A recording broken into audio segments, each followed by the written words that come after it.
U ime svih žrtava zdravstvenog sistema, što životom platiše je vaš lukijan, gde na apele struke naš ministar drema, a ne stručni vode krizni štab. Sve postupke vaše ne upamte dobro, generacije koje stasavaju sad. Na grobljima spomenici stoje nam gordo, još slikavaju vaš minuli rad.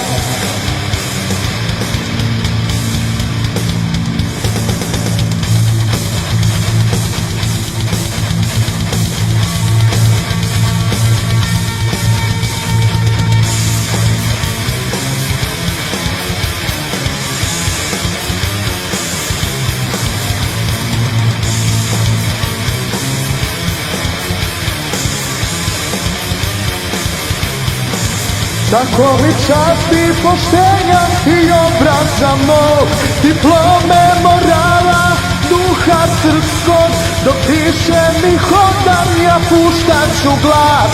I za sve zločine gonit ću vas, računajte na nas.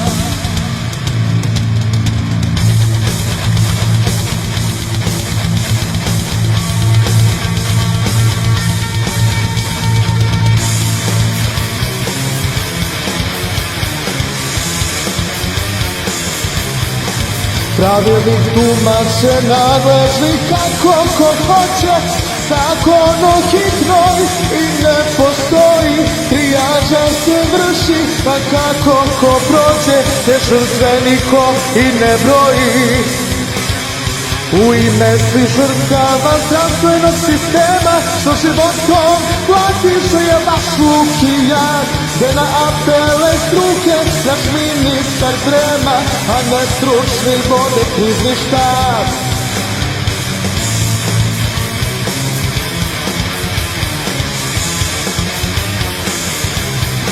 Tako mi časti poštenja i obraza mog, diplome morala, duha srpskog, dok piše mi hodam, ja puštat ću glas.